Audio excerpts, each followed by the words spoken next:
नमस्कार मैत्रिणींनो, आपण आज बनवणार आहोत आखाड स्पेशल गव्हाच्या कापण्या। 2 वाट्या गव्हाचं पीठ, 1 वाटी गूळ, 2 चमचे मैद्याचं पीठ, 2 चमचे रवा, अर्धा चमचा वेलची पूड, अर्धा चमचा सुंठ पावडर, चवीपुरतं मीठ, तूप आणि पाणी। 1 वाटी गूळ घेतला ना, त्या समप्रमाणात 1 वाटी पाणी घ्यायचं आणि तेवढा पाण्यातच गूळ वितळवायचा। पाक करायचा नाहीये, फक्त गूळ वितळून घेऊया। आता आपण गूळ पूर्णपणे वितळलाय। सर्वप्रथम आपण जे 2 वाट्या गव्हाचं पीठ घेतलंय ते घेऊ। रवा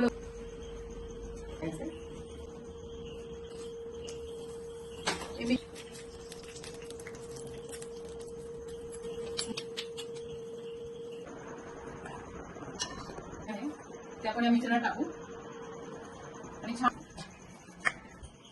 पुन्हा थोडंसं टाकायचं।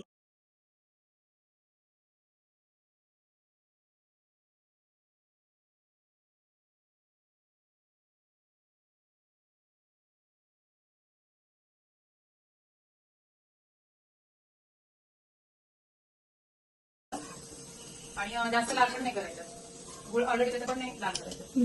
आता आपल्या कापण्या रेडी आहेत। तुम्ही पाहू शकता या हाताने सुद्धा तोडते, एवढ्या छान खुसखुशीत झालेल्या आहेत। तुम्हाला जर आवडल्या तर लाईक सबस्क्राईब करा। थँक्यू।